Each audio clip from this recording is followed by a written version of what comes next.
Hai, uh, gue bakal bahas gimana caranya gue bisa lulus CFA Level 1 dengan waktu yang terbatas banget, terus juga uang yang terbatas, dan ya gue juga nggak sepinter itu, IP gue nggak tinggi-tinggi banget juga, ya maksudnya gue normal aja gitu. Terus gimana cara bisa lulus CFA Level 1? Ya, dan kayaknya nih banyak anak FEUI yang sebenarnya bisa jauh lebih pinter pada gue, jauh lebih hebat, tapi mereka sayangnya takut ngambil CFA Level 1 karena eh, ya asimetri informasi ya, jadi kayaknya nih susah atau terlalu mahal atau banyak 1.000 constraint lah bagi mereka, padahal constraintnya nggak ada gitu, bukan nggak ada, mungkin nggak selebay itu gitu. Nah, gue bakal jelasin one by one ya. So ini slide-nya ya. Oke, jadi CFA level 1 itu apa? Untuk orang yang nggak tahu, CFA level 1 itu tuh ujian yang dibuat sama Kaplan Institute. Lu bisa cek Kaplan Institute itu siapa. Dan ini diakui secara global ya. Dan ini tujuannya tuh untuk menguji kemampuan finance lu ya. Tapi nggak explicitly di finance doang. Tapi more to the FEB side ya. Makanya gue bilang FEB ini sebenarnya uh, very potential untuk dapetin CFA level 1 karena economics kita kuat, manajemen kita juga kuat, and accounting tuh kita kuat. Jadi kayak CFA level 1 itu gabungan dari ilmu apa economics, accounting, sama finance.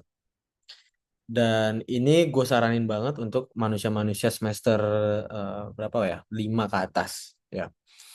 Dan CFA level 1 itu agak condong ke buy side. Buy side itu apa? Buy side itu adalah sisi di dunia capital market yang mereka tuh membeli securities atau surat berharga kayak hedge funds ya atau reksadana, itu buy side. Tapi nggak melulu juga harus buy side ya. Kalau orang mau CFA level 1 ya bisa untuk sell side. Dan lu bahkan juga bisa jadi regulator gitu, maksudnya ke BI atau OJK ya. Dan ini CF level 1 is gonna give you apa head start kalau misalnya lu punya atau lu lulus, nama lu akan lebih gampang diingat sama recruiter atau headhunter.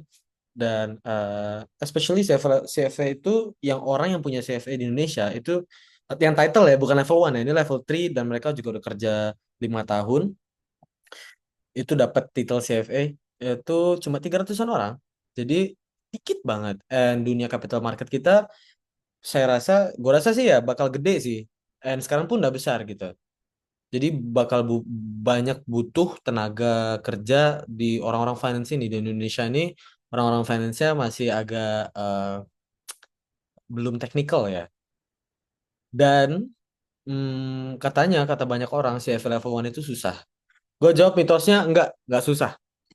Jadi konteks nggak susahnya bakal gue jawab di sini, tapi gue bisa jamin ke lu kalau sebenarnya ini nggak susah gitu loh, nggak susah itu gitu loh. Ini nggak kayak lu lagi belajar rocket science atau lu belajar fisika udah level Albert Einstein, nggak. Ini malah simple ya. Terus kenapa orang bilang susah ya, kita jawab nanti ya. Pertama gue mau bahas dulu duitnya. CFA itu constraint terbesarnya uang, memang nggak semua orang punya sekitar ya 1.490 dolar ya. Jadi kalau lu daftar di tahun 2026 dan seterusnya, itu minimal banget lu akan bayar 1.140 dan maksimal 1.490. Kok bisa beda? Karena ada early bird sama yang reguler, nah gitu doang sih. Jadi kalau ya early bird udah dapat segini, kalau reguler lu dapat 1.490 gitu. Ya, dan itu kalau ditranslate ke rupiah ya 1.000 dolar kan 16 juta ya. 16.500 dolar itu sekitar 8 juta. Jadi 24 juta itu paling tinggi, terus 17-an 18 juta itu paling rendah. Dan itu untuk satu kali tes. Jadi eh, jangan berharap jangan berharap lu bisa agak nyantai ya kalau misalnya lu udah mau komit CV level 1, karena ini komitmennya besar banget di masalah uang. Mungkin untuk first world countries kayak US ya, atau ya di Europe lah, ya mereka nggak bakal mikir banget lah meskipun ini uang banyak juga. Tapi untuk kita ini sesuatu yang besar untuk banyak orang. Terus itu baru ujiannya. Nah, terus belum lagi lesnya, buku dan tambah-tambahan. Gue bilang nggak usah les, jangan pernah les karena itu bakal buang duit tambahan lagi. Lu udah bayar 20-an juta di awal, terus lu nambah les. Les itu mungkin 10-an juta, 12 juta. Tapi nggak seefektif itu ya, karena gue sendiri udah coba lesnya melalui temen gue, dan gue juga nggak pakai les sama sekali. Gue cuma dari buku Kaplan aja. Dan kenapa nggak les? Pertama, mahal. Kedua, nggak efektif belajarnya karena ketemu cuma seminggu sekali, seminggu dua kali. Ya, lu bakal jadi lupa. Lu nggak bisa ngontrol pace belajar lu, dan lu nggak belajar by heart ya. Kalau lu les, lu nggak belajar by heart. Eh, Lebih ke arah kepaksa gitu loh. Kalau lu by heart, lu benar-benar dari hati belajarnya, dan lu emang komit niat, dan lu benar-benar meluangkan waktu lu untuk mempelajari apa yang harus dipelajari, ya bakal jauh lebih masuk materinya ya. Terus yang gue rekomen tuh apa? Gue rekomen lu beli Kaplan Schweizer Notes Level 1. Gue nggak jualan gitu. Gue juga nggak di endorse. Ngapain juga mereka mau endorse gue kan?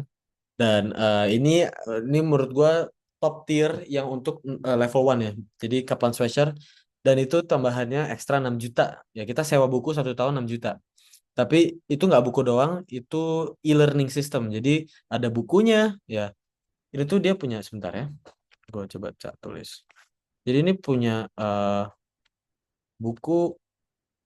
Satu ada buku, kedua ada bank soal ya. Jadi bank soalnya ada 2000 lebih ya. 2000 lebih soal, 2000 plus seingat gua. Terus juga e-learning sistemnya. Jadi lu tuh masuknya ke e-learning, lu nggak kayak masuk ke yang app Oren itu loh buat kita lihat buku sewa kita, nggak. Kita login ke e-learning sistemnya, dan lu nggak dapat buku fisiknya ya. Jadi lu di e-learning itu semua.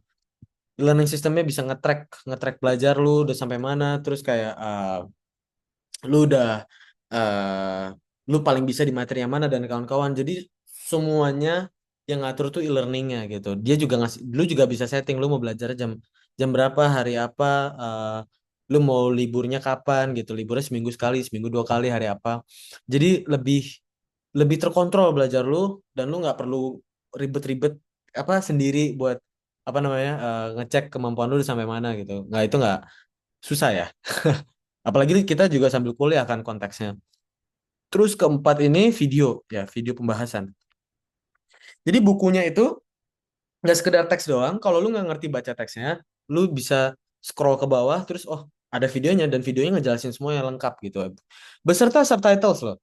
Jadi semuanya bahasa Inggris. Kalau lu emang nggak begitu fluent dengerin Inggris, sorry bukan fluent, nggak begitu audible kalau dengerin Inggris ya. eh Ya ada subtitlenya. Bisa atur speednya dan kawan-kawan. Dan itu di setiap materi. Jadi setiap materi yang sekecil-sekecil, subbab itu pasti ada videonya. Dan videonya juga nggak terbatas di di teori ya, nggak ada bukunya doang. Di soal-soalnya pun juga ada video. Jadi misalnya lu isi bang quiz bank 50 soal, habis itu udah lu review satu-satu, udah ada answer sheetnya masing masing-masing soal, dan juga ada videonya untuk ngejelasin ya. Jadi menurut gue ini penting banget, dan ini malah gampang banget, lu bisa pelajari itu semua sendiri tanpa bantuan orang lain. Dan ini yang paling murah lagi 6 juta. Jadi menurut gue very worth it ketimbang lu belajar sama guru les ya. Karena satu ya udah ada AI ya. Selain ya maksud gue, kapan semester kalau nggak cukup, lu tinggal bayar ChatGPT sekitar 600 ribu per bulan, ya $40 lah ya, seingat gue. 600 ribu per bulan, atau mungkin ada yang lain ya. Itu bakal jauh lebih bermanfaat, dan ya bakal lebih efisien ya untuk naruh duit lu ketimbang lu bayar les. Karena itu juga dosen ya. Dan dosen nggak 24/7 buat lu dan kawan-kawan lah. Jadi banyak constraint kalau lu les. Terus tambahan budget lain tuh Kalku BA2. Ya, dan ini anak akun pasti udah punya. Dan ini anak akun pasti juga udah pernah dabble around with Kalku BA2 ya. Dan kalau misalnya lu udah pernah Kalku BA2, it's gonna be very good. Ya. And also diajarin juga kok nanti. Kalkulatornya ini kan kalkulator finance, and agak berbeda. Cara makainya pun juga agak ribet. Pas pertama kali gue juga make tuh agak bingung. Tapi diajarin juga kalau misalnya lu pakai kapan semester. And also di YouTube. Di YouTube juga udah baik banget tutorial-tutorialnya ya. Oke, lanjut. Gue kira tadi nggak ada suara gue. Nah, semester berapa bijaknya tadi gue bilang semester waktu itu gue ambil semester 5 karena kebijakannya berubah. Lu minimal banget ngambil CFL level 1 itu 2 tahun sebelum lulus S1 ya. Tapi kalau habis lulus S1 juga nggak apa-apa ya. Terus CFA itu level one materinya banyak ya. Materinya banyak banget, sebenarnya banyak banget, tapi nggak mendalam. Banyak tapi nggak mendalam.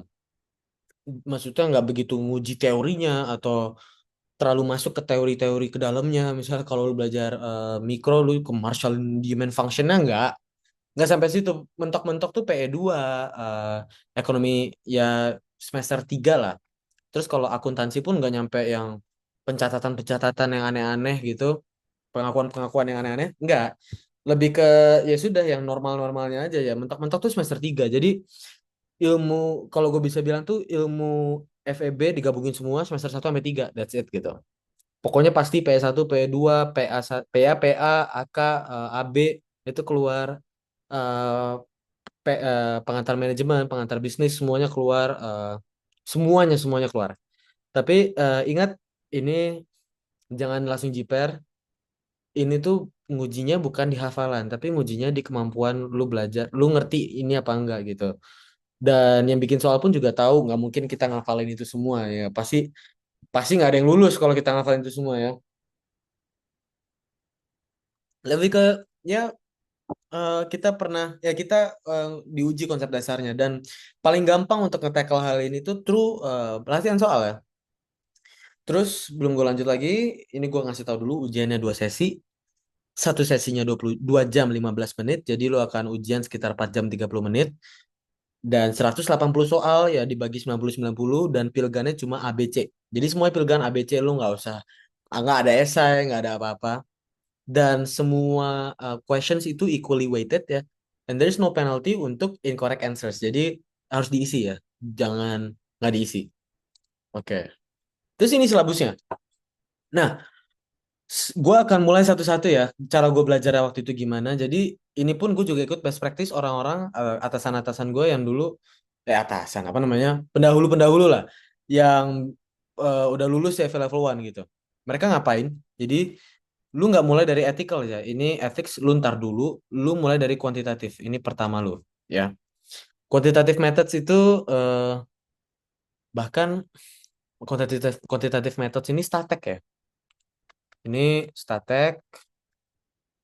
Terus ini juga statlan, statek, statlan. Habis itu ini juga pengemet ya, pengemet. Jadi pengantar ekonometrika tuh di quantitative methods juga ada. Tapi ekonometrika juga kan ya very surface level lah. Lu cuma ditanya interpretasi ya dan kawan-kawan lah. Very very simple, very simple. Di statek, statlan, pengemet dah. Quantitative methods tuh kebanyakan tentang itu.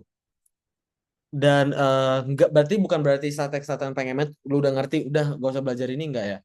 Banyak konsep yang di recall, tapi juga ada konsep tambahan-tambahan atau bukan konsep, lebih ke agak mendalam dikit kadang. Atau silabusnya FE itu ada yang nggak punya sama si FE. Sorry, sorry, silabusnya FE itu ada bedanya dikit sama si FE. Bukan berarti satu lebih susah satu enggak, ya cuma beda beda materi yang disampaikan gitu. Terus kedua ya, jadi gua waktu itu mulai hari H pertama gue belajar dan langsung quantitative methods terus-terusan. Dah, cara belajar gue gampang. Gue belajar, liatin materinya, buka videonya, coba mengerti. Nggak ngerti-ngerti, gue paksa ngerjain soal masing-masing subbab.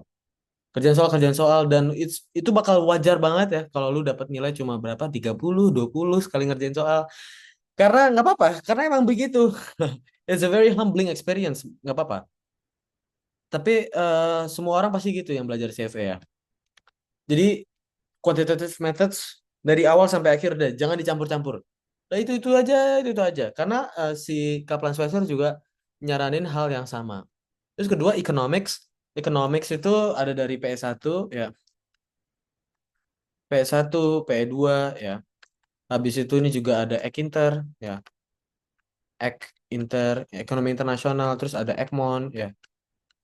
Sehingga gue tuh yang gue recall ya cuma ada 4 inilah. PS1, PE 2, ekonomi internasional, dan ekonomi moneter. Dah itu aja sih ya. Karena dia kan finance ya, jadi nggak mungkin ngebahas kayak ekonomi politik dan kawan-kawan gitu.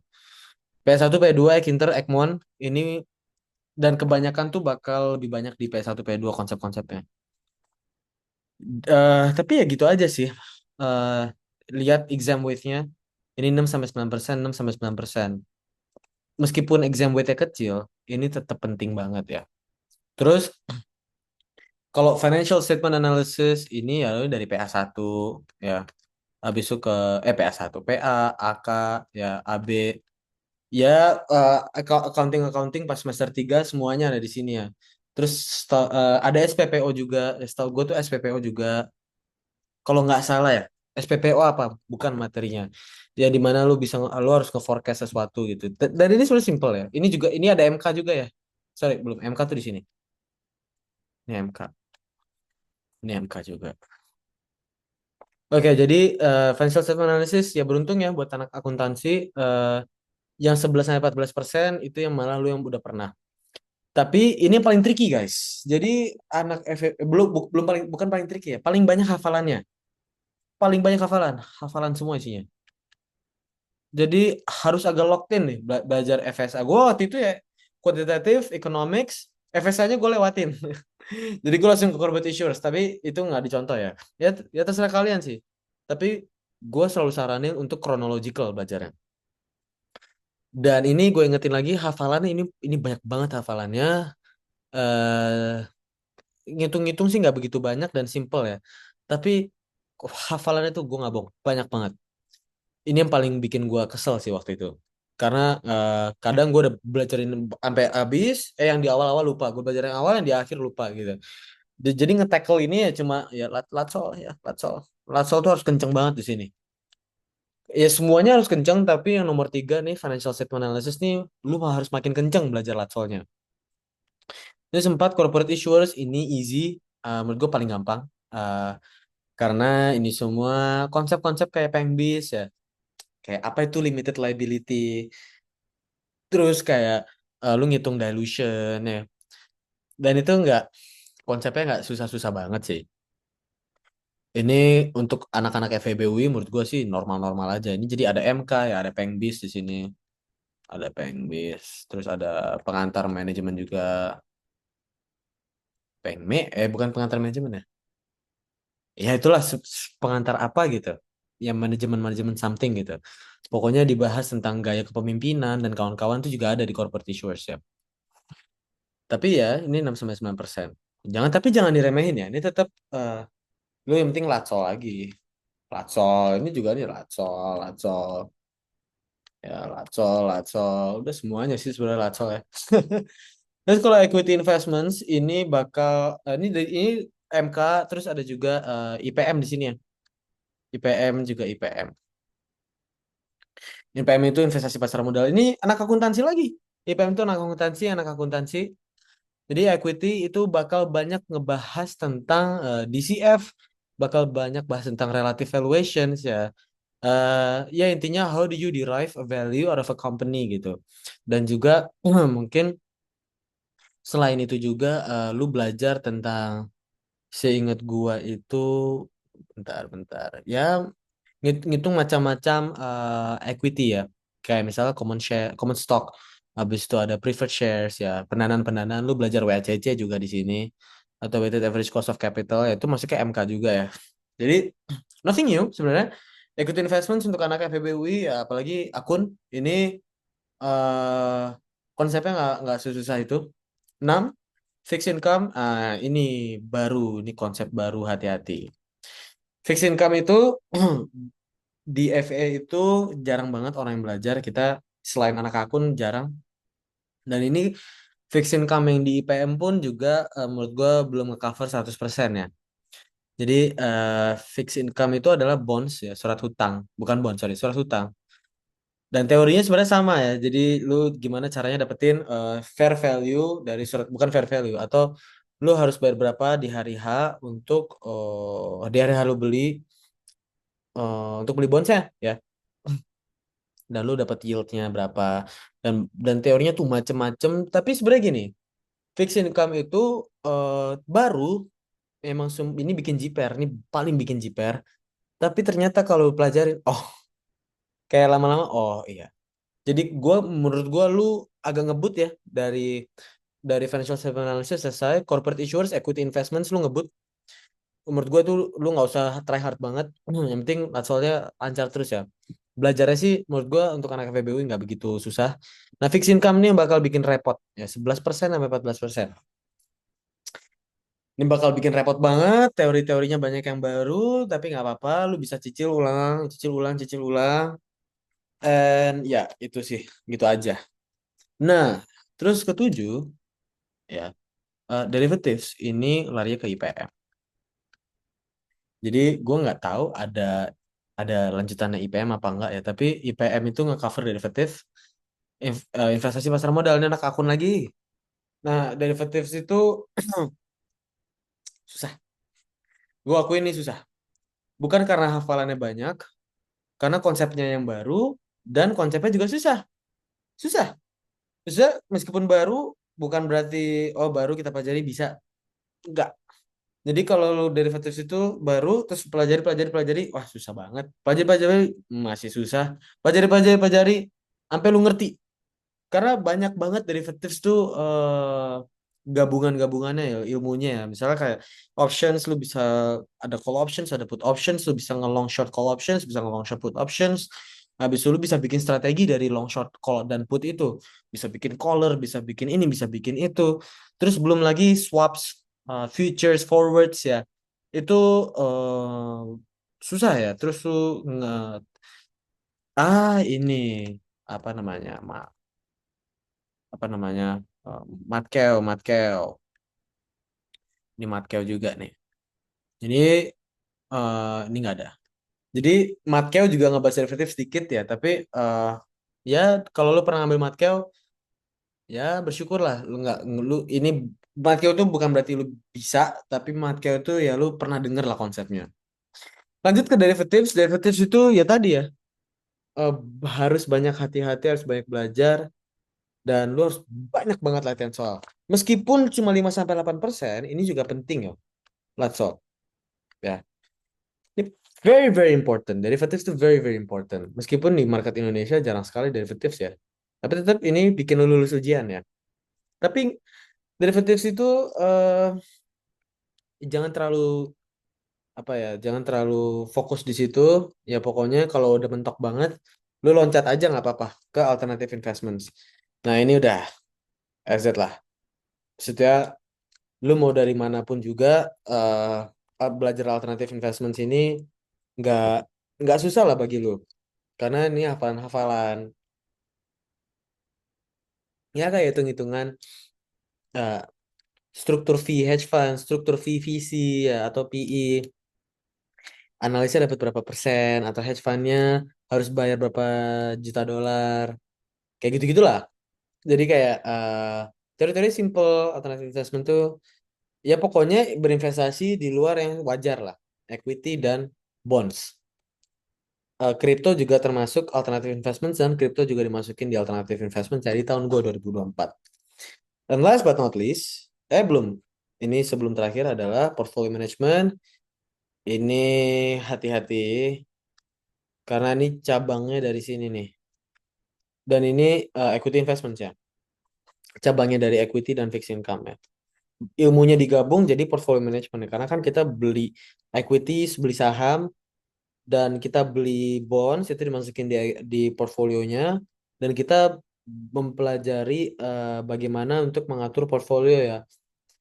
Ya lu bakal belajar tentang capital allocation line, capital market line, lu bakal belajar tentang resiko ya, dua macam resiko beta dan sigma. Lu bakal belajar juga tentang durasi portofolio, imunitas portofolio. Lu juga belajar tentang standar deviasi portfolio atau sigma portofolio ya.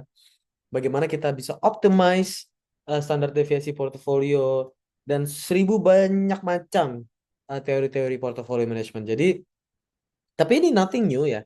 Kita udah belajar ini di MK.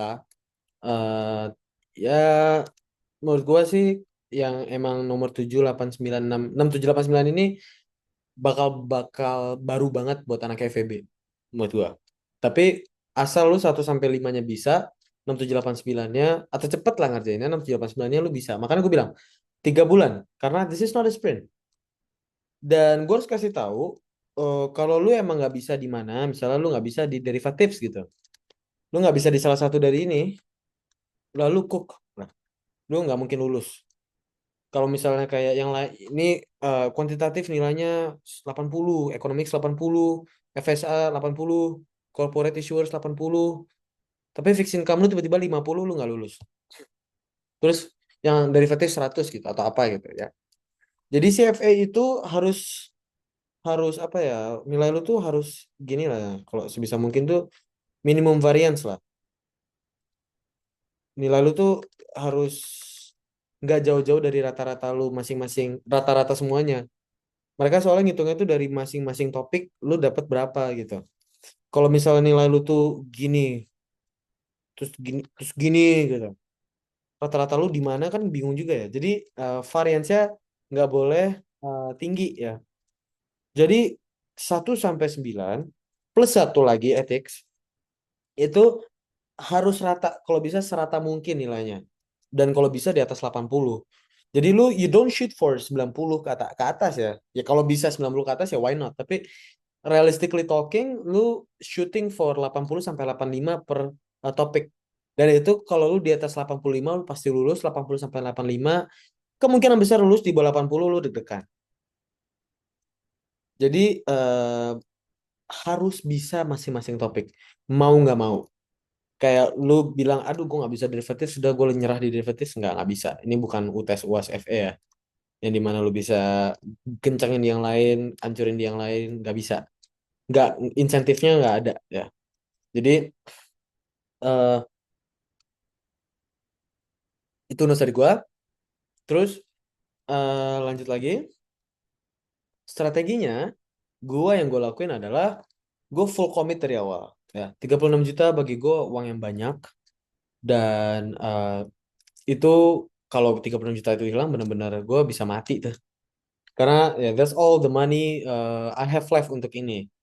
Terus lu harus beli yang early bird. Waktu itu gue nyesel nggak beli yang early bird karena mendadak ya. Gue cuma min 3 bulan ya. Jadi lu bayar tuh min 1 tahun gitu loh. Terus ya udah ready your mental ya, kosongin jadwal, have fun ya sebelum durasi atau periode belajar. Jadi jangan distresin lah CV-nya. Dan lu start belajar itu 3 sampai 4 bulan sebelum hari H ujian. Jadi jangan start 1 bulan, 2 bulan jangan. 3 bulan itu malah udah ekstrim. Biasanya orang 4 bulan. Gua waktu itu 3 bulan karena kepaksanya di ya segitu gitu. Gue nggak bisa ngambil tahun depan ya sayang. Karena gue exchange ya kan. Masa gue ambil di Korea ya rugi banget gitu. Terus ini bukan sprint, ini marathon game. Jadi lu belajar setiap hari konsisten 1 sampai 2 jam. Maksudnya setiap hari itu gimana? Setiap hari. Senin, Selasa, Rabu, Kamis, Jumat, Sabtu, Minggu. Literally setiap hari 1 sampai 2 jam. Kalau bisa 2 jam, 2 jam. Jadi mainnya ini tiap hari ya. Mungkin habis jam 7 lu udah pulang di rumah, udah fokus grinding CV lu. 7, 8, 9 selesai grinding CV baru lu kerja atau kerjaan yang lain gitu. Terus atau belajar untuk kuliah. Tapi ya itu intinya nggak boleh lu nggak pernah belajar karena ada yang bolong gitu. Karena bakal ngancurin ingatan lu, bakal ngancurin konsep-konsep yang udah pelajari, dan latihan-latihan lu kemarin bakal jadi useless kalau misalnya lu tiba-tiba bolong-bolong, lama-lama bolong-bolong, selesai dah, kelar. Lu malas-malasan belajarnya. Terus selalu mix belajar dengan latihan soal. Jadi setiap dalam 2 jam belajar itu ya gue siap biasanya 1 jam untuk materi, 1 jam lagi untuk latihan soal ya. Dan gue ulang-ulang terus, malah kayak latihan soalnya tuh gak soal yang berbeda. Jadi gue pick 20-30 soal yang sama, udah gue kerjain terus aja, gue kerjain terus, salah lagi benerin, salah bener, bahkan udah bener gue kerjain lagi karena biar untuk inget ya. Tapi gue kasih tahu latihan soal itu bukan berarti itu bocoran soal atau soalnya bakal kayak gitu, enggak ya. eh Ingat, bukan soalnya lu hafalin, lu ngertiin konsep dari soalnya dan nebak-nebak kira-kira eh, model soal itu bakal begini gitu. Semuanya hot lah bisa dibilang HOTS. Ya 1 sampai 90 pasti, sorry, 1 sampai 180 pasti hot lah. Lu nggak ditanyain hafalan, lu nggak akan ditanyain A plus B sama dengan berapa gitu. Nggak. Itu bakal kegampangan. Ya mungkin ada soal-soal kecil kayak gitu, tapi dikit banget. Yang bakal diuji itu bener-bener kemampuan lu untuk mengerti materinya. Gimana sih ya? Ya kita coba belajar nanti ya. Kita coba kerjain beberapa latihan soal di video lainnya. Terus untuk total pernah soal yang pernah lu jawab tuh minimal banget 1.000 latihan soal. Gua cannot emphasize more untuk kayak lu latihan soal, latihan soal, latihan soal, latihan soal itu nggak lu lakuin gitu. Wajib latihan soal. Karena kalau lu nggak latihan soal, ya udah lu finish ya. Lu nggak bisa berandai-andai dengan baca teori. Oke, gue udah paham. Dan kita skip, kita skip, kita skip nggak bisa. Dan one last thing, sebelum lu ujian, make sure lu try out ya. Jadi ini hamin 1 bulan, hamin 1 bulan, lu try out terus, try out. Gue waktu itu try out sampai ada kalinya 5 kali 6 kali try out dan try outnya gratis gratis ya. Gue cari yang gratis gratisan, gue nggak bayar lagi. Saat itu waktu itu dari Salt Solutions, dari Kaplan juga ada try out. Pokoknya ada 5 kali 6 kali dan try out ini bakal humbling banget ya, humbling. Karena try out ini bakal jauh, singkat gue tuh jauh lebih susah. Jadi kebanyakan pengalaman orang ya pengalaman gue sendiri bahkan. Gue ngerjain tryout, itu tryout tuh ternyata lebih susah ketimbang soal CFA-nya. Jauh lebih susah. Jadi waktu tryout itu gue nilainya bisa 50, 40. Pernah waktu itu 30-an. Ya mentok paling tinggi gue tuh 70 pas tryout. Gue pikir anjir nih gue gak lulus gitu. Cuma biar bisa jadi soalnya susah banget ya. Gue baca-baca di Reddit, baca-baca di Quora. Ternyata ya yang benar menurut orang soal-soal tryout yang dibikin sama kayak bimbel-bimbelnya CFA ini emang susah banget. Jauh lebih susah. Tapi bukan berarti ujiannya gampang ya. Different thing ya. Sama-sama susah tapi yang satu lebih susah lagi. Jadi kayak agak nggak masuk akal gitu loh soalnya. Oh, ini yang diuji apa gila. Kayak lu pelajari A B C D E F G tapi yang keluar H I. Dan orang-orang kayak yang bikin bimbel ini tahu gitu loh. Hmm. Yang bikin terat ini tahu kalau lu pasti miss out di sini nih. Jadi it's very good thing untuk try out. It's gonna be very humbling. Tapi nggak masalah, jangan ngedown ya. Kemarin gue ada teman gue yang baru ngambil CV juga, dia mau ujian nanti November. Gue rasa dia baru kena nih kena mental karena tryoutnya hancur nilainya. Sebenarnya nggak hancur 50-an loh. Itu bagus. Untuk tryout pertama 50 tuh bagus banget. And I think he's gonna be doing very well ya. Terus incar nilai 80 ke atas. Ya, 85 ke atas itu pasti lulus. Ini udah pasti lulus. Kalau lu skor 85 di di masing-masing topik, lu pasti lulus, no doubt. Ya dan emang si FA itu keketatannya tuh gak susah itu guys. Itu cuma 50% ya, 48% seingat gua di tahun gua. Dan emang lebih loose apa namanya regulatornya. Jadi lu kayak by one gitu loh. Ada 10.000 peserta, 5.000-nya lulus, 5.000-nya enggak. Ya kadang bisa 40%. Tapi nggak di bawah itu sih, setahu gua ya. Jadi yang lu harus hindarin adalah jangan pernah SKS, lu nggak akan bisa SKS, ya lu nyari mati. Lu jangan pernah jiper, jangan pernah jiper sama materi baru. Ya jiper nggak apa, tapi kayak jangan discouraging yourself. Ya udahlah nanti aja lah, lu takut-takutan nanti aja. Itu menurut gua suatu hal yang disayangkan ya lu buang-buang waktu ya. Opportunity cost-nya besar.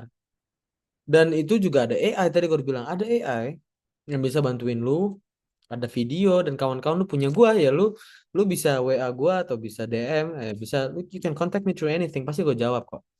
Dan gue pasti nggak ngecas kecuali lu minta belajarnya eh, nggak ngotak ya atau minta diajarinnya nggak ngotak ya pasti gue nggak ngecas lah. Cuma kalau ya minta diajarin 1 10 soal 1 2 3 4 5 sampai 10 ya masih oke lah. Atau lo udah bingung konsep apapun anything yang berbau CFA dan lu punya pertanyaan just contact me ya. Kalau misalnya gue nggak bisa, gue minta maaf ya. Terus ketiga, lu nggak boleh nggak tidur sebelum ujian dan ini kebanyakan salah kebanyakan orang ya. Jadi gue lihat banyak pengakuan ya. Apa yang bikin lu nggak lulus CFA level 1 itu adalah dia nggak tidur. Dia hafal-hafalan. Terus Hamin satu ujian tuh dia eh, malah ya udahlah dia bikin bikin rangkuman lagi bla bla bla menurut gue sih nggak penting ya karena buat apa lu udah belajar 4 bulan terus Hamin satu lu malah kenceng banget waktu Hamin satu gue waktu itu nggak ngapa-ngapain gue olahraga ya gue tidur gue main game dan gue tidur jam 12 jam 11 gara-gara main ML ya Cuma ya ya udah maksudnya gue nggak begitu stres. Meskipun gue tahu ini kayaknya gue nggak bisa nih gitu, tapi ya udahlah ya let God, trust God ya. Nah, balik lagi sebelum gue selesaikan videonya, terus habis selesai portfolio management, itu kita baru belajar ethics and professional standards ya. Ini semuanya hafalan, hafalan ya. Dan ini nggak ada konsep-konsepnya sama sekali. Maksudnya bisa lu bikin konsep, tapi menurut gua lu mending dihafalin dah. Ini SKS, ini SKS dah. Dan gua sangat rekomen untuk belajar ethics itu H-1 minggu. H-1 minggu. Jadi H-7 atau H-1 minggu lu belajar ethics dah. Hafalin semua, hafalin, hafalin, hafalin, hafalin. Lu ikutin latsol, sorry hafalin, latsol, hafalin, latsol, hafalin, latsol dah. Karena konsepnya pasti nggak nempel. Ini hafalan semua. Ini kayak buku kitabnya buy side firms gitu loh. Kode etiknya, standar-standarnya, kayak ada Gibbs, ada wah banyak macem lah. Jadi kitabnya mereka isinya banyak dan lu bakal dikasih banyak-banyak kasus ya. Misalnya kayak ada pelayan yang nggak sengaja denger CEO-nya perusahaan X mau bagi dividen. Ternyata informasi tersebut belum tersalurkan dengan publik ya. Dia tahu nggak sengaja gitu. Terus dia beli sahamnya apakah itu insider trading gitu. Ya, jadi pertanyaan kayak gitu tuh. Terus ABC-nya tuh ya menurut standar 5. Ya menurut B standar sorry. A ya menurut standar 5. B ya menurut standar 6 gitu. C enggak. Jadi itu benar-benar pure hafalan. Gua nggak sama sekali rekomen lu belajar ethics dari awal. Itu bakal buang-buang waktu lu banget karena lu pasti lupa lagi. Udah nggak mungkin. Udah lu pokoknya kerjain 1 sampai 9 ini atau mulai dari kuantitatif selesai di portfolio management. Kalau emang terlalu susah kayak ada yang susah lu nggak apa-apa lu skipin. Lu cari yang lain dulu yang lu bisa yang ya turun lagi. Misalnya lu nggak bisa di fixed income turun ke derivatif nggak bisa turun lagi ke alternative investments. Usahakan lu selesai di situ baru lu ke fixed income dan derivatives gitu. Nggak bisa juga mau nggak mau lu paksa udah belajar terus. Pasti bisa sih, karena didesain untuk orang ngerti ya. Kalau lu nggak ngerti-ngerti, lu nya berarti yang kurang komit atau menurut gua ya lu nya banyak alasan aja. Kalau kalau lu nggak ngerti-ngerti, karena nggak aneh kalau lu nggak ngerti-ngerti. Ada AI, ada buku, ada video, ada latihan soal. Ya kalau dari semua cara lu belajar itu lu nggak ngerti, ya there's something wrong with you berarti. Tapi gua berharap banget nggak ya. And that's all for me. Jadi kalau misalnya ada any questions, ada request atau inquiries untuk tentang CFA ini, feel free to contact me through DM ya, through line, anything, WA, serahlah. Email, you can contact me through email. Tapi ya, I'm not gonna charge, ya pasti gratis. Tanya gua apa aja. Kalau misalnya ada yang belum jelas dari video ini, ya udah. Itu jadi gua. Thank you guys for watching. Bye bye.